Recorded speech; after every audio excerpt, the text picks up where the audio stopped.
A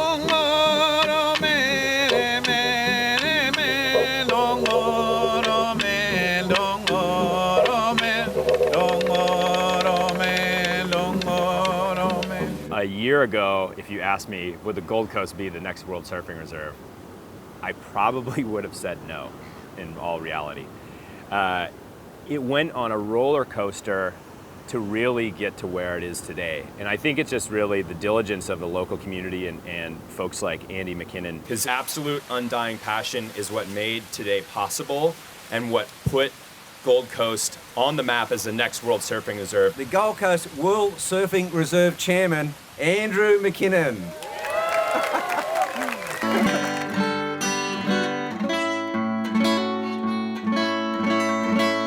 There's 1,000 people to thank you for achieving this goal. State Lifesaving, Gold Coast Waterways, all the surfing NGOs, Gold Coast Surf Council, the board riding clubs, Currumbin RSL Fishing Club. One by one, we got all the peak bodies to support us. I felt like the dedication was sort of this tipping point that brought people from the left and people from the right and people from the local government and people from the state government all together around one thing. It has been an absolute team effort. So can we give them a big round of applause? What makes this meaningful is our surf management plan with all the input from community to make sure that it's meaningful, to make sure that the surfing industry is resourced up, to make sure that we address our surfing industry, we make sure that there's more surf for all. The mayor went on the media and said there will be no cruise ship terminal on the south part of the Gold Coast where the World Surfing Reserve is. That is a tangible benefit of this program. There's been a big discussion about the WSR as what we call a symbolic form of protection, as opposed to some idea that we need a legislative or statutory form of protection. A statutory form of protection is still a symbol. It's still something that we've created as a society and we've agreed to, just as the WSR is a symbol. And so maybe by kind of circumventing the whole government process, we've actually come up with something that's potentially more powerful here. When we think of point breaks around the world, we describe them as Kira-esque. So when you think about that, think of how important this place is to the community of surfers around the world, is that we compare every single right-hand point break to what you have.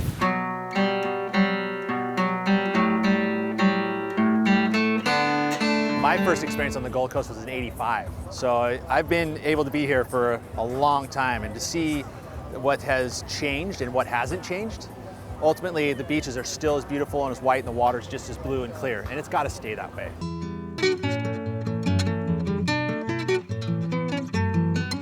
When they built the big groin in Kira in 1972, I stood in front of the bulldozer. The guy who was driving the bulldozer was my roommate.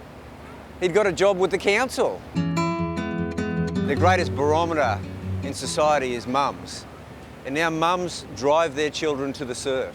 Our family, Mick and my children, have lived on the Gold Coast for 25 years. We came here because my sons wanted to be in the best surfing place in the world.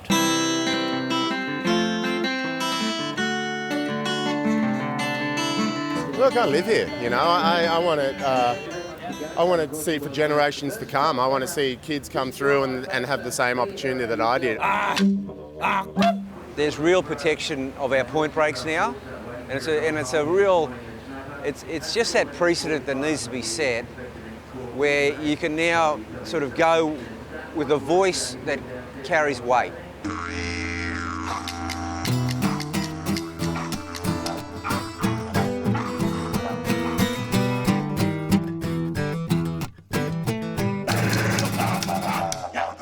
I would love to see many areas around the world that are, special surfing areas, get organized and get the protection and the benefits that becoming a World Surfing Reserve offers.